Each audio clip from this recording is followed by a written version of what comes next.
세상을 걷다. 김윤경의 생생경제.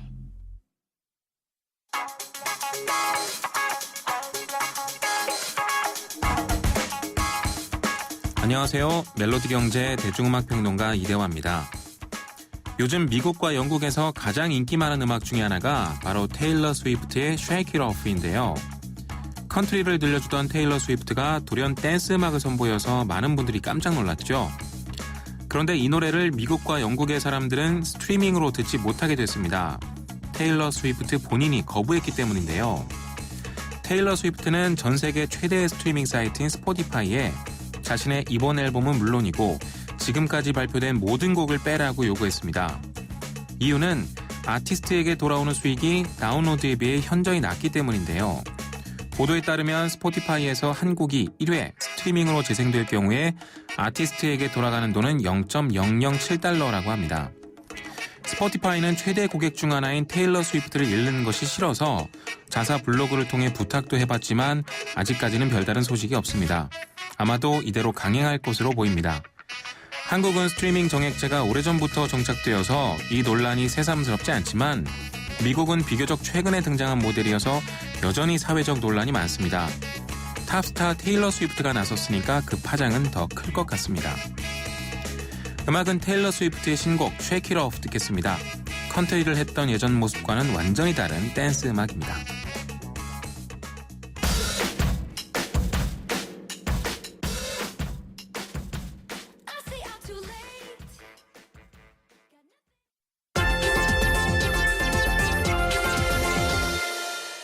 김윤경의 생생경제. 논란이 되고 있는 경제 이슈에 생생경제가 떴다. 생생경제 오늘의 두 번째 인터뷰는요.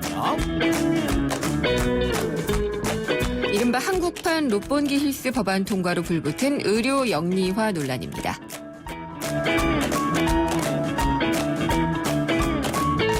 생생경제 3부 함께하고 계십니다. 어제였습니다. 국회 국토교통위원회에서 한국판 롯본기 힐스 법안이라는 것이 통과가 됐습니다. 롯본기 힐스가 복합 건물이거든요. 그래서 입지 규제 최소 구역을 도입을 하면서 한 건물 안에 병원과 호텔, 쇼핑몰 이렇게 용도가 다른 것들이 모두 들어설 수 있도록 허용하는 법안이 어제 통과가 된 겁니다. 그렇게 되면은 병원과 호텔이 한 건물에 있다. 많이 들어본 얘기죠. 그래서 일각에서는 보건복지부에서 추진하고 있는 의료법원의 영리자회사의 추진과 좀 비슷한 것이 아니냐라고 얘기를 하면서 의료 영리화에 대한 우려를 다시 한번 키우고 있는데요. 이 법안과 또 다른 법안도 있고 그렇습니다. 의료계 얘기 한번 들어보도록 하겠습니다. 나영명 전국 보건의료 노동조합 정책실장님 연결하겠습니다. 안녕하십니까? 네, 안녕하세요. 네, 어제 이게 정말 소리도 없이 통과가 됐던데 국토교통위원회를 통과한 이른바 한국판 롯본기 힐스 법안 이게 어떤 건가요? 예, 아까 말씀하셨던 것처럼 이제 복합 단지 안에 네. 사무실이나 아파트나 뭐 호텔 또 뭐 문화시설이나 쇼핑 공간 뭐 이런 거 복합적으로 다 한꺼번에 네. 들어설 수 있도록 그게 이제 뭐 일본이라든지 뭐 이런 데에 네. 모델을 따가지고 우리나라에도 그렇게 이제 만들겠다 이런 건데요. 그게 이제 어제 법으로 통과됐죠. 예. 그러면 이제 이게 이제 뭐 주거지역, 상업, 뭐 공업지역, 녹지지역 이렇게 지금 명백하게 구분해서 그 용도로만 이렇게 개발할 수 있는데 이게 만약에 통과되면 이제 그 제한 자체가 없어지는 거죠. 네. 다 이제 복합 건물이 가능하게 되는 겁니다. 근데 복합 건물이 가능하게 되는 것과 의료 영리화는 딱 와닿지는 않거든요. 예. 그걸 좀 풀어서 설명을 해주시죠. 그게 이제 비슷한 내용이 벌써 이제 두 가지가 지금 진행되고 있는데요. 예. 하나는 이제 메디텔이라고 의료 관광 호텔이라고 그러는데요. 네. 그 의료 시설하고 숙박 시설을 겸해서 그 메디텔이라는 것을 만들 수 있도록 이미 허용이 됐거든요. 네. 그게 이제 하나가 있고 또 하나는 최근에 이제 이 부대 사업을 대폭 확대하면서 건물 임대업을 허용을 했거든요. 네. 그러면 이제 그 건물 안에다가 즉 병원 건물 안에다가 여행사라든지 목욕탕이나 뭐 수영장 또 편의점, 은행, 무슨 식품 판매점 이런 그야말로 거의 백화점 비슷하게 그런 이제 사업들을 다 할 수 있도록 네. 이 병원의 건물 임대업을 한 내용이 있어요. 그게 전에 비슷한 거죠, 얘기했던 이제 두 서비스 산업 발전 기본법 아니었나요? 그건 다른 네, 법인가요? 그거는 조금 다른 내용이죠. 네. 그러니까 이런 것들의 같은 맥락에서 어제 이 롯본기 힐스 법안이라는 것도 볼 수 있다는 말씀이시죠? 예, 예.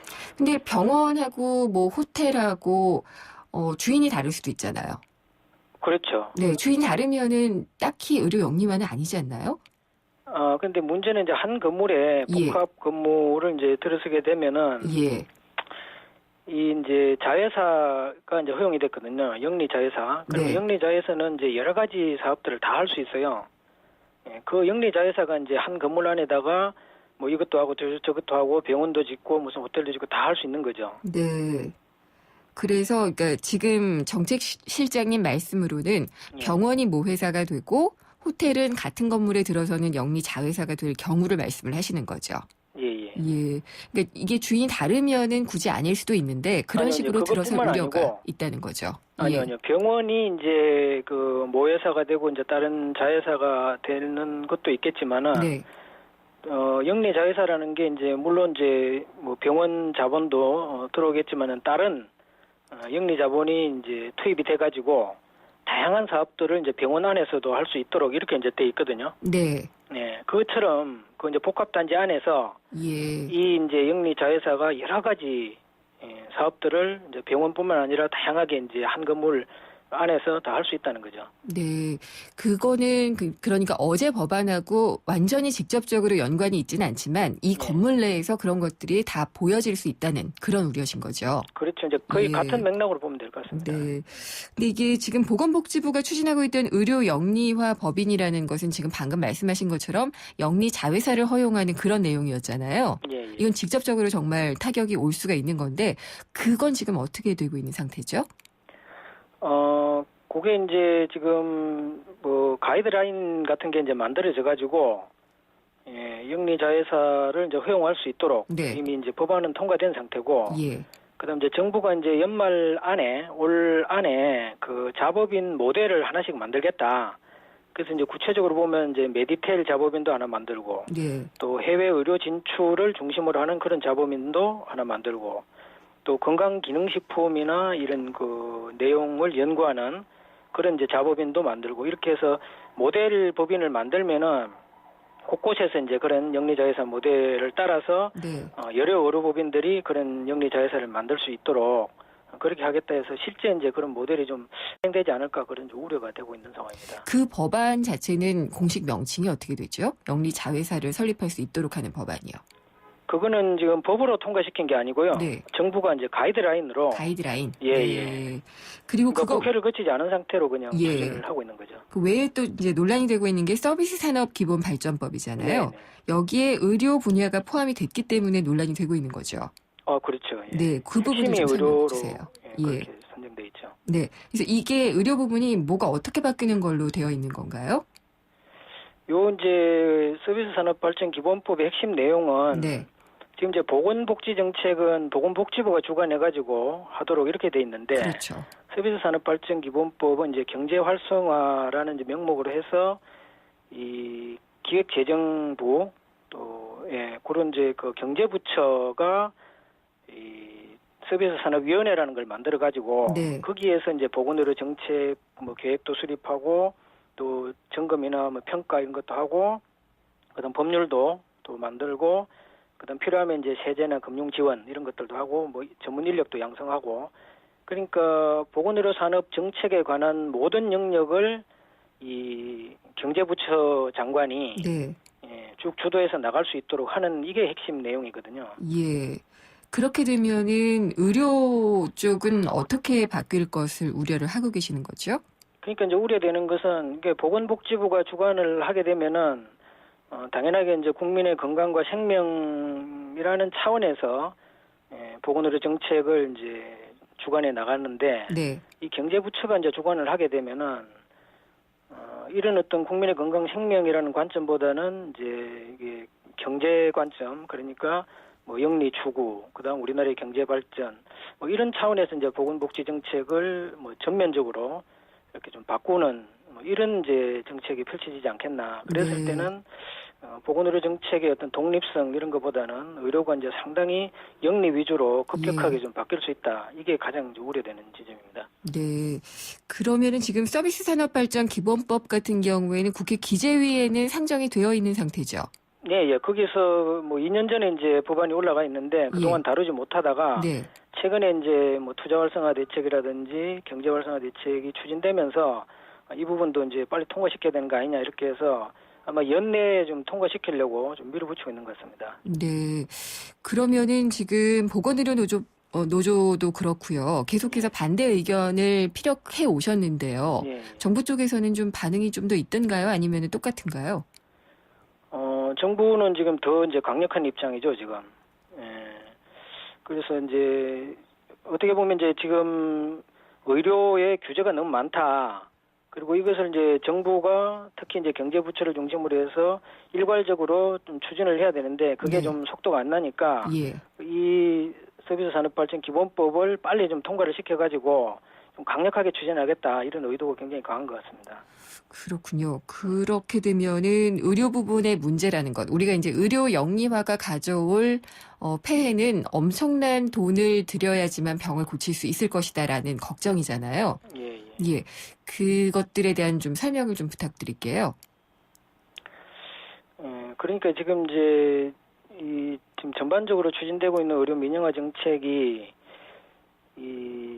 좀 의료 공공성을 강화하고 네. 좀 국민의 건강과 안전 이런 관점에서 좀 접근하기보다는 어쨌든 이제 기업들이 돈을 벌 수 있는 아주 유력한 이제 미래 성장 산업이다 이렇게 해서 거기에 좀 많이 이제 집중을 하고 있거든요. 네, 그러다 보니까 이제 여러 가지 어떻게 보면 국민의 건강을 위해서 착한 규제, 안전장치 이런 게 이제 필요한데 그런 이제 빗장을 다 풀겠다는 게 이제 지금 추진되고 있는 내용이라서 이렇게 됐을 때 이제 국민 의료비가 상당히 이제 많이 이제 상승을 하고 네. 또 병원비도 많이 비싸지고 또 과잉 진료나 이런 것도 극심해지고 결국 이제 국민들한테 많은 피해가 갈 거다. 이게 저희들이 제일 우려하는 겁니다. 메디텔이 지금 설립된 게 있나요? 그 정확하게 저도 이제 파악은 하고 있지 못한데 네, 그게 이제 작년 연말에 그 국무회의 통과돼 가지고 예, 올해부터 아마 되고 있어 가지고 아직 뭐 짓거나 예. 그렇게 해서 완성되고 이러지는 아직 그런 소식은 아직 못 들었습니다. 아무래도 호텔처럼 시설 잘 갖춰놓고 그러면은 병원 진료비 자체가 좀 높아질 수 있을 것이다 이렇게 좀 우려가 그렇죠. 되죠. 예, 예. 예. 근데 그게 영리를 추구하는 게 나쁘지는 않지만 그 서비스를 이용하는 사람들이 한정적이어서는 안 된다는 주장이시잖아요. 그러니까 뭐냐면은 네. 이제 이게 그 의료 건강 호텔 메디텔 같은 경우도 예. 그러니까 고급 의료를 이제 지향하거든요. 네. 그러니까 돈 많은 이제 환자들 또는 이제 비싼 어떤 의료 서비스 이런 것을 많이 개발을 해가지고 그러니까 돈이 많은 사람들은 최고의 고급 의료 서비스를 받을 수 있도록 하고 나머지 이제 국민들은 그렇게 하지 못하고 이렇게 해서 의료 양극화가 이제 굉장히 심해져 버리거든요. 네. 그러면 이제 나머지 병원들도 돈을 벌기 위해서 전부 또 이제 그런 고급 의료 서비스를 개발하는 쪽으로 추진을 하고 이러다 보면은 그게 이제 경쟁력은 자꾸 이제 좀 더 극심해지고 네. 그 속에서 이제 환자들은 울며 겨자 먹기로 이제 비싼 의료 서비스를 또 선택할 수밖에 없고 그걸 선택하지 못하는 국민들은 또 소외되고 이런 문제가 자꾸 발생하는 거죠. 네. 그러니까 크게 보면은 어제 통과된 이 법안도 의료 영리화를 위한 수순 중에 하나다라고 보고 계시는 거고요. 그다음에 이제 의료 영리화와 약간 별도로 봐야지 될 부분이기도 하고 아니기도 한데 원격 진료 같은 경우에요. 네. 이게 지금 내년에 복지부가 예산을 상당히 많이 올려놓은 것 같아요. 예, 예. 그러면은 원격 진료 제도를 추진하겠다는 의지겠죠? 정부는 그 의지가 굉장히 강하죠. 네. 그래서 예산을 아마 9억 9천만 예. 원인가 이렇게 편성을 했는데 네. 이제 국회에서도 지금 논란이 굉장히 많거든요. 물론 이제 뭐 의료계나 또 국민들 상당히 이제 반대를 많이 하고 그러다 보니까 이제 9억 9천만 원을 보건복지부가 올리긴 했는데 국회 논의 과정에서 3억 5천만 원으로 지금 삭감은 됐어요. 네. 근데 그럼에도 불구하고 이제 그 정도 예산이 삭감된 거는 일단 추진하겠다는 거거든요. 그렇죠. 일단 돈을 책정을 했으니까요. 네. 네. 근데 이제 원격 진료와 의료 영리화의 관계에 대해서는 이 연결고리가 좀 불분명하다고 생각하시는 분들도 있거든요. 네. 예. 실장님이 좀 설명을 해 주시죠. 이게 이제 의사가 환자를 진료하는 것은 기계가 대신할 수 없거든요. 네. 그러니까 이제 의사가 직접 환자를 보고 다양한 방식으로 해서 이제 환자를 종합적으로 좀 진료를 하고 그래야 이제 정확한 진단이 되는데 네. 중간에 이제 의료기기 기구를 동원해 가지고 원격 진료를 하면은 그게 이제 아무리 뭐 정확성이 있다고 하더라도 실제 이제 진료하는 과정, 그게 예. 입력되는 과정, 그게 전송되는 과정, 그 데이터를 분석하는 과정마다 여러 가지 이제 이 오류가 발생할 수도 있는 거고, 네. 그걸로 인한 의료 사고가 발생할 수도 있거든요. 예. 그러니까 이런 위험 때문에 사실은 의사와 의사 간의 원격 의료라 이런 거는 많이 이제 국제적으로도 많이 활성화되어 있는데 네. 의사 환자 간 원격 의료 추진하는 데는 없거든요. 전 세계적으로. 알겠습니다. 근데 이걸 이제 정부가 이제 추진하려고 하니까 이게 예. 결국은 국민을 위한 뭐 이런 거보다는 어떤 의료기기 회사나 거대 통신 회사나 이런 데 어떤 이익을 중심으로 해서 정부가 추진하는 정책이다. 결국 이게 의료 영리화 정책이다. 네. 저는 그렇게 보고 있습니다. 이제 포괄적으로 볼 때는 원격 진료도 거기 포함되는 걸로 보고 그렇죠. 계시고요. 어쨌든 의료 영리화가 가져올 폐해들에 대해서는 잘 짚어보고 넘어가야지 될 것 같은데 관련된 법안이 하나둘씩 통과가 되고 있는 것 같아서 조금 걱정이기는 합니다.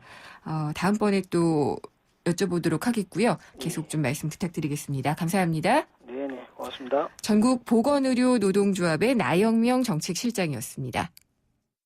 Best shot. Best enjoy. Best shot.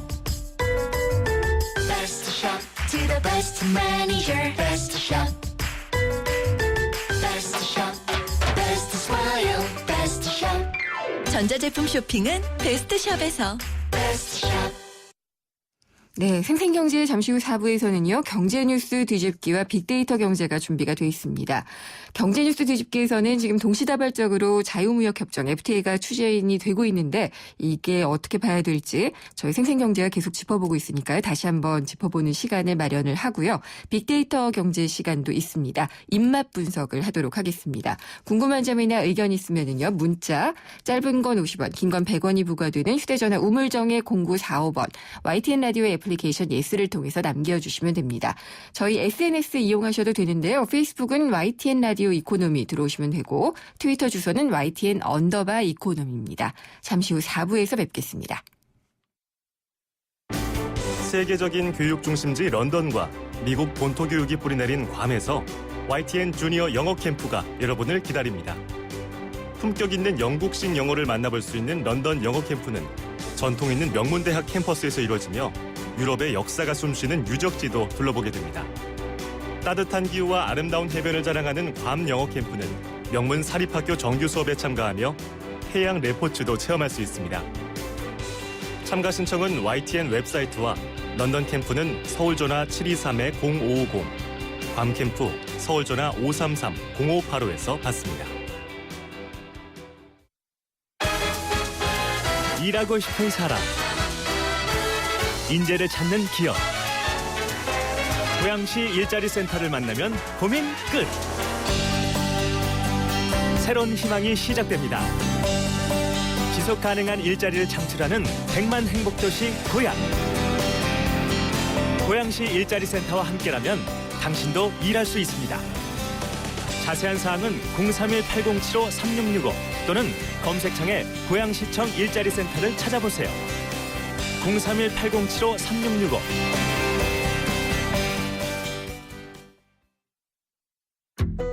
경제를 위한 바른 시각, 본질에 다가가는 심층 분석, 가치를 추구하는 정확한 해석. YTN 라디오 김윤경의 생생경제.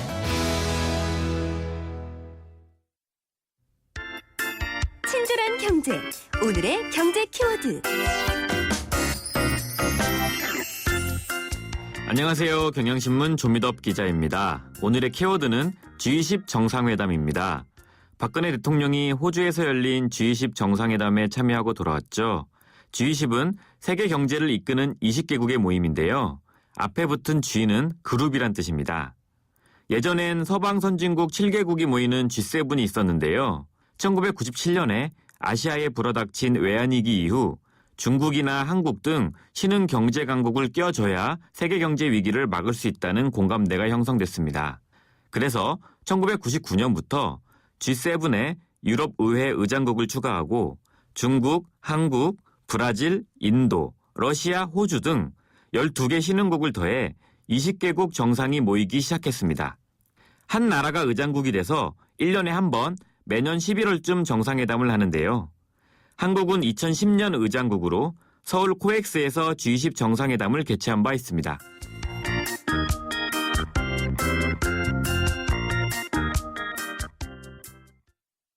스물여덟 글자로 백성의 눈을 뜨게 하겠다.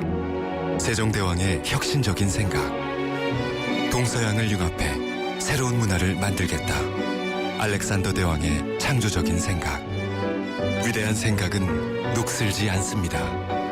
위대함을 향해 갑니다. 포스코. 이건 왜? 뉴스에선 볼 수 없었던 뉴스 속 스토리. 경제 뉴스 뒤집기 한판. 경제 뉴스를 좀 더 넓고 깊게 살펴보는 시간입니다. 경제 뉴스 뒤집기. 오늘은 이필상 서울대 초빙 교수와 함께 얘기 나눠보겠습니다. 안녕하십니까, 교수님? 네, 안녕하세요. 네. 숨가쁘게 FTA가 체결이 되고 있어요. 네. 예, 그래서 이 FTA 하면은 좀 협상이 오래 진행되고 이런 게 아니었나 싶은데 한꺼번에 이렇게 타결이 되니까 좀 의아스럽기도 하거든요. 네. 그래서 현재 지금 우리나라가 FTA를 어떻게 맺고 있는지 그 체결 상황부터 한번 좀 진단해 주시겠어요? 예, 우리나라는 지금까지 총 14번의 FTA를 체결했는데요. 네. 첫 번째가 2004년 4월에 체결한 칠레와 FTA였습니다. 예. 그리고 이번에 체결한 중국과 FTA가 13번째, 뉴질랜드와 FTA가 14번째입니다. 이렇게 하니까 우리나라는 세계 3대 경제권인 미국, 중국, 유럽연합 등을 포함해서 총 52개의 나라와 FTA를 체결했는데요. 네. 경제 영토로 보면은 세계 시장의 75%를 차지하는 겁니다. 네. 우리 경제로서는 무한한 시장을 갖게 되었다 이렇게 볼 수가 있는데요. 그렇지만 중요한 사실이 있습니다. 이와 같은 그 경제 영토 확장이 기회와 위험을 동시에 갖는다는 것이거든요. 그렇죠. FTA가 체결되면은 예. 우리나라 기업들이 관세 없이 다른 나라에 수출을 하니까 당연히 기회죠. 근데 반대로 다른 나라 기업들이 우리나라에 수출을 관세 없이 또 할 수 있으니까 그건 예. 위험이 된다는 겁니다. 저는 우리나라 그 14개 FTA 체결이 마치 국내 바다에서 고기를 잡던 배가 태평양으로 나가는 것과 같다 그 생각을 하는데요. 네. 태평양에 나가면은 고기를 무제한 잡을 수 있습니다. 근데 문제는 다른 나라 배들도 태평양에 와 있다는 것이거든요. 그렇죠. 그러니까 우리 배가 튼튼하고 성능이 좋아야 다른 나라 배를 제치고 고기를 잡는다는 얘기인데 그렇지 않으면 다른 나라 배에 밀려서 이제 고기 다 뺏긴다는 겁니다. 이 얘기는 예.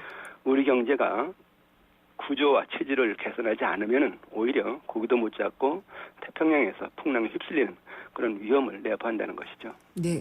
근데 FTA 체결을 정부가 좀 서두르는 것 같다는 느낌은 안 드세요? 예, 서두르고 있는데요. 네.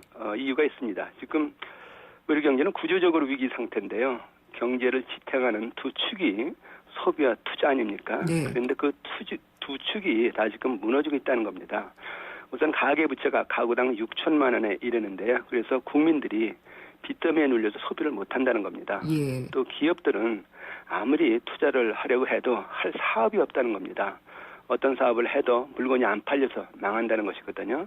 그러니까 경제가 저성장의 함정에 빠져서 실업자를 쏟아내고 국민들 빚만 자꾸 늘리게 하고 있다 하는 얘기인데 그래서 우리 경제로서는 경제를 활성화시키기 위해서 획기적인 돌파구가 지금 필요한 상황인데 네. 정부는 FTA가 바로 그런 거다 이렇게 한번 판단하는 것 같습니다. 예. 그럼 뭐 FTA 체결하면 그럼 경제 살아날 것이냐 하는 얘기인데 FTA를 체결을 하면은 일단 시장이 넓어지니까 우리나라 기업들이 투자를 늘릴 수 있습니다. 기업들의 투자가 늘어나면은 일자리가 늘어나겠죠. 일자리가 늘어나면은 또 사람들이 돈을 버니까 다시 소비가 늘어납니다. 그래서 투자와 소비가 서로 선순환하는 그런 어떤 체제를 갖출 수 있다는 얘기인데 그래서 이제 정부가 FTA를 서두르는 것이다 이렇게 볼 수가 있습니다. 근데 이런 견지에서 그 중국과 FTA가 의미가 상당히 큰데요. 네. 중국과 FTA가 발효되면은 13억 중국 시장을 우리나라 내수 시장처럼 개척할 수 있다는 얘기거든요. 그러니까 기회가 무한하다 이렇게 볼 수가 있는데 좀 잘 헤쳐나가야 할 것 같습니다. 네. 근데 이제 이게 기회가 열리는 것이기도 하지만 위기도 한 번에 갖고 있는 거라고 지금 말씀을 하셨잖아요. 네네. 이게 체질이 괜찮으면 괜찮은데 우리가 비교 열의에 있거나 농업 같은 경우에 특히 그렇잖아요. 예. 그런 경우에는 문을 속수무책으로 열어준 게 아닌가라는 우려를 하게 되거든요. 네. 당연히 FTA 체결이 이제 우리나라 산업들을 한 단계 올리면서 이제 성장 동력이 돼야 되는데요. 네. 말씀하신 대로 이제 피해 산업 같은 것이 많이 있습니다. 이제 농업 그리고 중소기업들이 타격을 많이 받을 것으로 지금 예상하고 있는데 그 산업들이 어떻게든지 피해를 덜 보게끔 이제 보호 장치를 마련하고 여러 가지 지원책을 마련해야 되겠죠. 근데 이제 기본적으로 어떻든 간에 우리 경제는 개방 경제이기 때문에 예. 이걸 거슬릴 수는 없다는 것이거든요. 그래서 오히려 FTA를 성장 동력으로 활용하는 적극적인 자세가 필요하다 저는 그렇게 보는데요. 지금 뭐 문제는 그 정말 FTA 체결이 우리나라 경제 성장 동력 창출하는 것이 될 것이냐.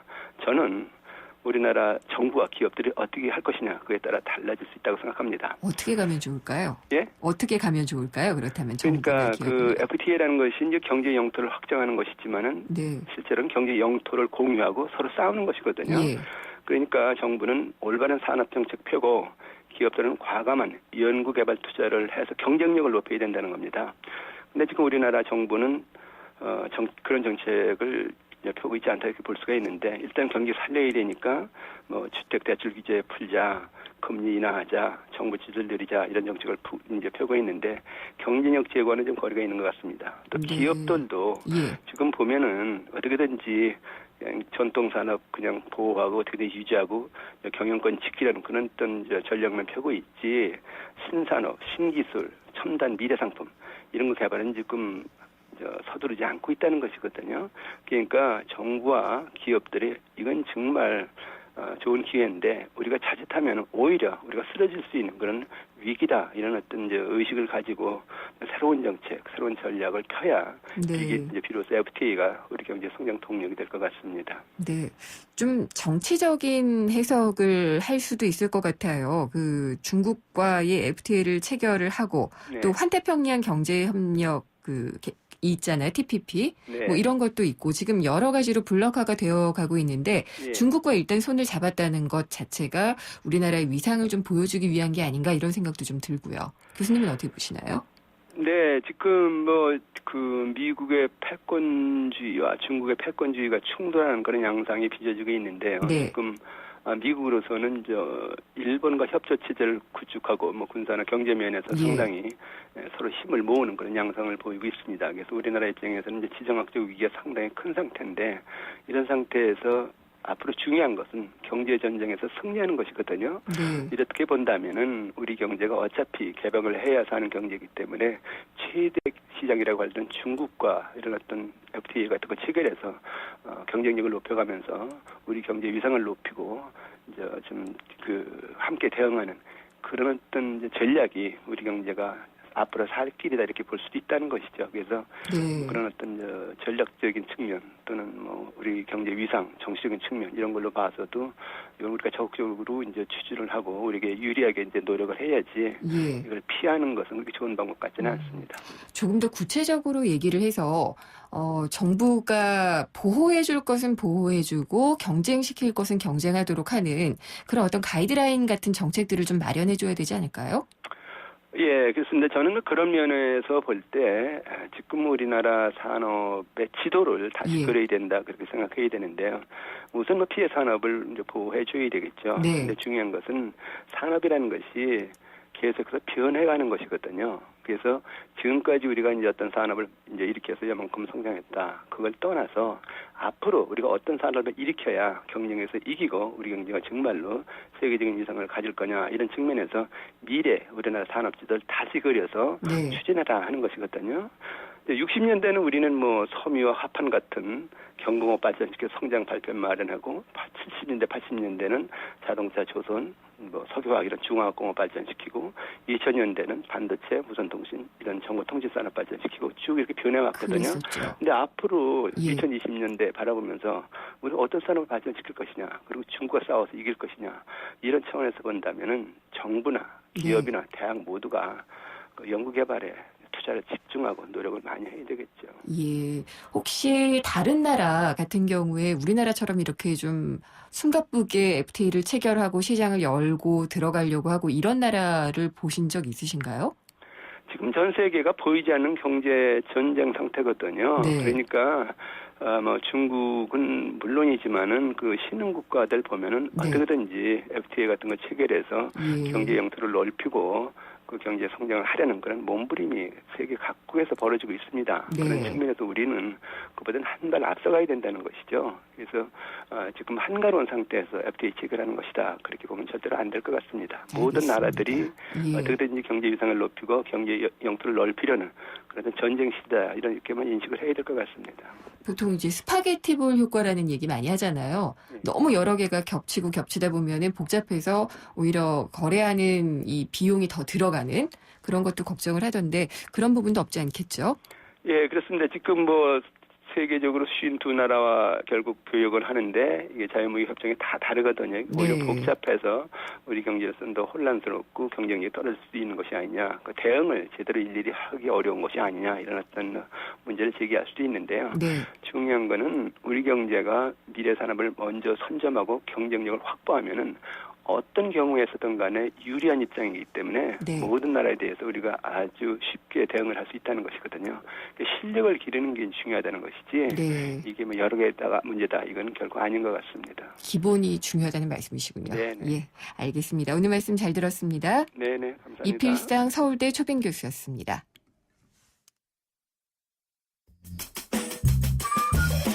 생생경제를 다양하게 만나는 방법.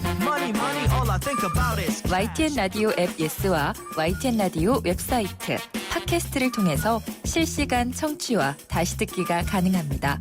언제 어디서나 손쉽게 만날 수 있는 생생경제. 참 좋다. 경제의 새로운 트렌드. 빅데이터 경제지도. 숫자를 보는 신기한 세상 빅데이터 경제입니다. 다음 소프트의 최재원 이사님 나오셨습니다. 안녕하십니까? 네, 안녕하세요. 네, 오늘 재밌는 거 해주시네요. 입맛에 대한 빅데이터 분석이요. 네, 입맛이라는 게 사실 변화하고 있어서 아. 어떻게 변하는지를 좀 한번 보고 싶었어요. 예, 언제부터 언제까지를 연구를 하셨나요? 이제 2010년도부터 봤습니다. 네. 네. 그러면 어떻게 변해왔어요? 일단 최근 올해에 맛있다고 느낀 맛은 단 것이었고요. 근데 이제 예전에도 단 거였냐라고 봤을 때는 2010년에는 고소한 맛이 맛있는 맛으로 네. 사람들에게 인식이 됐고 예. 뭐 고소하다, 부드럽다, 달다. 그러니까 달다가 2010년에는 사실 2위였어요. 아, 네, 3위였어요. 3위. 예. 근데 2012년부터 치고 올라오더니 이제 2014년 올해는 달다가 제일 맛있는 맛으로 사람들이 인식하더라고요. 당뇨 걸리면 어떡하죠? 네. 저는 원래 단 거를 좋아하는데. 예, 저도요. 그러시구나. 예. 근데 그 단 것을 사람들은 그럼 어디서 찾나요? 사실 이 단맛을 음식에서 찾는 건 한계가 있잖아요. 거부감도 좀 있고. 그렇죠. 그래서 이제 단 것을 찾게 되는 게 이제 아이스크림, 빵, 과자, 예. 초콜릿 요 네 가지에서 이제 단 것을 아주 단맛을 이제 찾고 있고요. 근데 2010년도에는 이상하게 이제 고구마에서 이제 단맛을 느꼈더라고요. 그게 어떻게 분석이 되나요? 고구마 뭐 라떼 뭐라든지 고구마 칩 뭐 이런 그러니까 건가요? 고구마하고 이 달다 이런 것들이 이제 같이 연관이 돼서 네. 글들이 올라왔다는 거고 이제 아무래도 이제 커피가 뜨면서 커피를 네. 마시면서 이제 단 것들이 많이 찾아서 같이 그런 것들이 단맛이 올라왔다라는 생각도 들어요. 그러니까 디저트 문화가 조금 더 개발이 된다고 볼 수가 있는 그렇죠. 거죠. 예, 커피가 뜨면서 예. 단맛도 뜬다. 이런 커피 거죠. 자체가 저는 단 건 싫더라고요. 네. 커피는 쓰고 그렇죠. 단 것은 조화를 단 것으로 이루어진 거죠. 네. 그렇게들 다 좋아하나 보네요. 네. 근데 제가 과자계의 큰 손이거든요. 그래요? 예, 과자계의 얼리 어답터 큰 손이라고 할 수가 있는데 과자는 정말 일상적으로 찾게 되는 음식이잖아요. 음식이라고 할 수 있겠죠. 많이들 드시죠. 네. 예. 근데 고소한 게 2010년에는 떴나 봐요. 예, 2010년에 이제 고소한 과자가 인기가 있었고, 또 이제 맛이 있다라고 했는데, 요새 핫한 과자로 이제 허니버터 칩이 이제 이슈가 되면서, 이제 단맛이 이제. 허니. 예, 알죠. 예, 어떻게 분석했는지 참 잘하신 것 같아요. 네. 예. 빅데이터 분석을 하고 만들었을까요? 의뢰 안 하셨는데도 네, 의뢰 안 하시더라고요. 하셨군요. 예. 예, 고객사가 아니군요. 네. 최 전 이사님 드셔보셨어요? 아, 저는 먹어봤고요. 네. 이 출시된 게 9월이더라고요. 얼마 안 네. 됐는데 제가 왜 떴는지를 좀 분석을 해보니까 예. 8월부터 마케팅을 시작을 했어요. 8월부터. 네, 예. 근데 이제 마케팅 자체를 소셜에서 시작을 했더라고요. 그러니까 처음부터 이렇게 계획을 잘 하셨는지는 모르겠는데 네. 그러니까 소셜을 마케팅을 시작을 하면서 출시 이전에 여기서 이제 얘기가 되면서 서포터즈라는 걸 이제 네. 좀 이용을 했더라고요. 예, 그러면서 이제 급상승으로 이 키워드가 올라오더라고요. 그렇군요. 네. 저는 허니버터칩을 저도 소셜에서 봤어요. 그 그러니까요. 연예인들이 올리면서 네. 오늘 이거 먹었어. 그리고 샵 이렇게 붙여가지고 태그를 네. 붙여놓더라고요. 아마 마케팅 차원에서 아마 요거는 분석을 따로 할 것 같아요. 그러니까 네. 마케팅 전문 회사들이. 네. 그렇군요. 사람들은 대부분 어떤 순서로 알게 되던가요? 그러니까 이제 과자 같은 경우가 대부분 이제 친구인데요.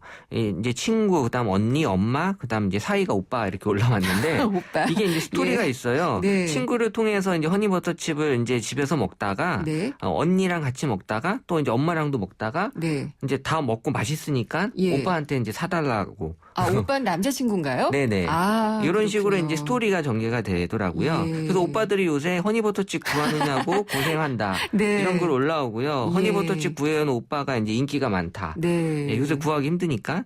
그래서 이제 데이트하면서도 차에다가 허니버터칩은 네. 필수로. 하여튼, 예, 되게 재밌어요.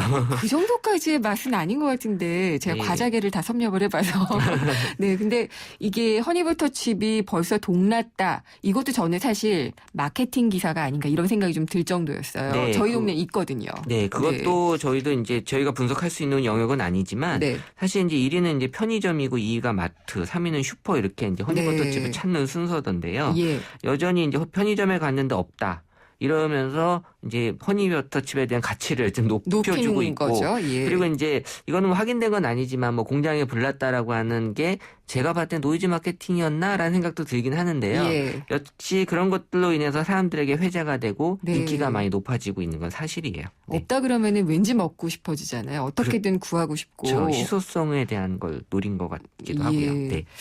허니버터칩. 이게 그러면은 우리의 삶을 좀 바꾸고 있는 건가요? 이게 어떻게 봐야 되나요? 뭐 삶까지 거론하기는 좀 너무 거창하고요. 그러니까 사람들이 뭔가 예. 이제 트렌디한 생활이 뭘까라고 생각했을 때는 예. 요새 유행하는 이제 그 미생이라는 드라마를 네. 허니버터칩을 먹으면서 보는 게 행복을 느낀다라는 거예요. 고된 이 조직 생활에 힘든 것을. 그러니까 사실 작년부터 그 소소한이라는 키워드가 네. 잘 떴거든요. 역시 소소한 거에서 큰 행복을 찾을 수 있다는 건 괜찮은 것 같은데요. 네. 네, 이런 것들을 잘 조화시켜서 사람들이 잘 살고 있는 것 같아요. 그렇군요. 네. 최 전 이사님도 미생 보면서 허니버터칩을 먹는 게 스트레스 해소책이세요? 아니요, 저는 뭐 드라마도 잘 안 보고 과자도 그러세요? 그렇게 잘 안 먹어서 일만 하세요, 그러면? 아니, 일로 뭐- 스트레스를 푸는 스타일이신가요? 그 정도는 아니에요. 그러시구나. 네. 예. 저는 굉장히 저도 느끼하고 달고 이런 걸 좋아하는데 많이 먹기는 좀 어렵던데 좀 그런 생각이 그래서 이제 들어요. 허니버터칩을 우리 예전에 치맥이라고 그러잖아요. 네. 치킨하고 맥주 이렇게 예. 이제 조화가 이루듯이 허니버터칩도 이제 맥주하고 같이 어울리는 안주로 네. 아무래도 좀 느끼하다서 그런지 맥주하고 곁들이면 사람들이 이제 좋아하는 네. 그런 이제 궁합이 맞는 걸로 예. 올라오고 있어요. 네. 콜라보레이션 무슨 마케팅 같은 걸 해도 될 것 같은데요. 사람들이 어떤 하나에만 집착하진 않더라고요. 네. 그러면 그 하나하고 결붙여서 예. 내가 더 좋아지게 하는 걸 만들려고 하는 그런 욕구가 있어요. 그리고 과자가 이렇게 신상품으로 크게 떴던 적이 최근에 있었나요? 사실 뭐 너무 하나만 얘기하면 특정 브랜드를 홍보하는 네. 것 같아서 네, 불당면이라고 또 있는데요. 네, 매운 거죠, 굉장히. 네, 이거는 이제 매운맛. 사실 매운 건 맛이 아니다라고 하는 사람들도 있는데. 통각이잖아요. 예, 그래서 이제 그런 진통 효과가 예. 있어서 이제 기분이 좋아진다라고도 있는데 이 매운맛이 또 인기예요. 그러니까 이 불당면이 회사원들한테 허니버터칩이지만 불당면은 학생들한테 맞아요. 인기거든요. 편의점에 가보면은 여자 고등학생들이 많이 먹고 있어요. 사실은 제가 봤을 때는 네. 초등학생들도 만만치 않게 먹어요. 근데 초등학생들이 소셜을 안 하기 때문에 지금 그런가요? 안 올라와서 그렇지. 왜냐하면 지금 초등학교 고학년들은 네. 편의점에 가서 이 불당면 먹는 게 어떻게 보면 친구들 사이에서 되게 나 이렇게 매운 거 잘 먹는다? 이런 걸로 또 또 약간 본인들이 먹기 어렵지만 예. 억지로 먹는 것도 있거든요. 귀여운데요. 네, 요새 네. 요새 참 살기 힘들다라는 걸 초등학생들이 느끼고 있을 것 같아요. 네, 그렇군요. 네. 자녀분들도 불닭면 좋아하나요? 아직은 저학년이어서 네, 그냥 그 얘기만 알고 있더라고요. 네, 저는 허니버터칩을 줬더니 좋아하더라고요. 아무래도 단 거 좋아하죠. 네. 입맛이 이런 식으로 변해가는 건 그다지 이 사회적으로 어떤 스트레스가 많아져서 그런 게 아닌가라는 생각이 그러니까 좀 아니 드는데. 뭐 같은 맥락에서는 이제 강한 거를 추구하는 거죠. 완전 달거나 완전 맵거나. 네. 네. 이거 말고는 또 없나요? 불닭면과 허니버터칩 말고 최근에 뜨는 뭐 과자나 음식 이런 것들이요. 소셜에서. 네, 2개밖에 못 찾았습니다. 2개밖에 못 찾으셨어요? 네. 아, 네. 호빵 뭐 이런 건 안 떠요? 네, 아직은 네, 못 봤습니다. 그러니까 예전에는 겨울 하면은 호빵, 호떡 이랬는데요. 네. 이게 안 보여요, 잘. 예, 유행이 아무래도 지나가는지. 그렇게 추워서 그렇지 않은 건지. 네. 네, 근데 사실 추위는 계속 춥던데 네. 밖에서 잘 안 먹는 건지 아. 예, 그런 게 있는 것 같아요. 그렇군요. 이 드라마 미생에 대한 소셜 분석도 좀 알고 싶다는 생각이 들긴 하네요. 지금 이제 드라마랑 또 다음 예. 주 블랙 프라이데이랑 네. 지금 이제 다 준비하고 있습니다. 아, 드라마는 어떤 거 해주실 건가요? 아, 이제 미생을 중점적으로 이제 보고 있고요. 앞으로 네. 어떤 드라마가 뜰지도 이제 보고 있고요. 아, 빅데이터 분석이면 그러면은 그것도 연관어 같은 것들을 다 찾아보시고 그렇게 되겠죠? 왜냐하면 이제 요새 그 방송에서 저희랑 일을 많이 하는데 네. 그 무한도전에서 이제 어떤 사건이 네. 있었잖아요. 이런 것들은 이제 시청률에 과연 영향을 줄까? 예. 그 노홍철을 대신할 만한 그런 그 사람을 구해야 되는지 네, 네. 이대로 가는지 이런 것들을 예전에는 이제 감으로 했는데 네. 이제는 이제 저희한테 빅데이터 빅데이터 분석 같은 걸 통해서 예. 참고를 하세요. 결과는요? 없어도 된다라고 나오긴 했는데요. 예. 왜냐하면 지금 워낙 컨텐츠가 좋아서 네. 시청률에 영향을 주지 않을 것 같다라는 의견을 드렸어요. 아, 예. 예, 저는 근데 옆에 회사 분석까지 해드렸네요. 네, 그러게요. 네. 알겠습니다. 다음 그러면은 미생 분석도 기다리겠고요. 네네. 또 이 블랙 프라이데이에 대한 분석도 좀 들어보도록 하겠습니다. 네. 잘 들었습니다. 네. 다음 소프트의 최재원 이사였습니다. 100년의 편지 써보셨나요? 지금의 마음을 영상이나 음성 편지로 보내주시면 정해주신 미래의 날짜에 전해드리겠습니다. 10년이 걸리든 20년이 걸리든 꼭 전해드리겠습니다. 변치 않는 마음을 전하는 SK텔레콤 100년의 편지. 지금 티스토어에서 다운받으세요. 세계 최고의 인재를 키워도 어렵다. 자산 키우기. 그래서 하버드에도 신협이 있습니다. 전 세계 100여 개국 시민들이 함께 만든 앞으로의 금융, 신협. 우리나라 신협은 세계 신협협의회와 함께합니다. 네, 생생경제 오늘 준비한 순서는 여기까지고요. 내일 금요기획 있습니다. 저희 생생경제 논란 전문입니다. 논란 또 하나 뜨는데 내일은 복지예산 논란. 지금 국회가 예산 전쟁에 돌입하고 있는데 무상복지, 무상급식 이런 복지에 대한 이야기들을 저희가 한번 풀어보도록 하겠습니다. 다시 듣기는 홈페이지나 팟캐스트, 스마트폰 앱을 통해서 하실 수가 있고요. SNS에서 친구 맺어주시면은 다양한 얘기들, 의견들도 주실 수가 있습니다. 내일 뵙도록 하겠습니다. 다음 시간에 찾아뵐게요. 김윤경이었습니다.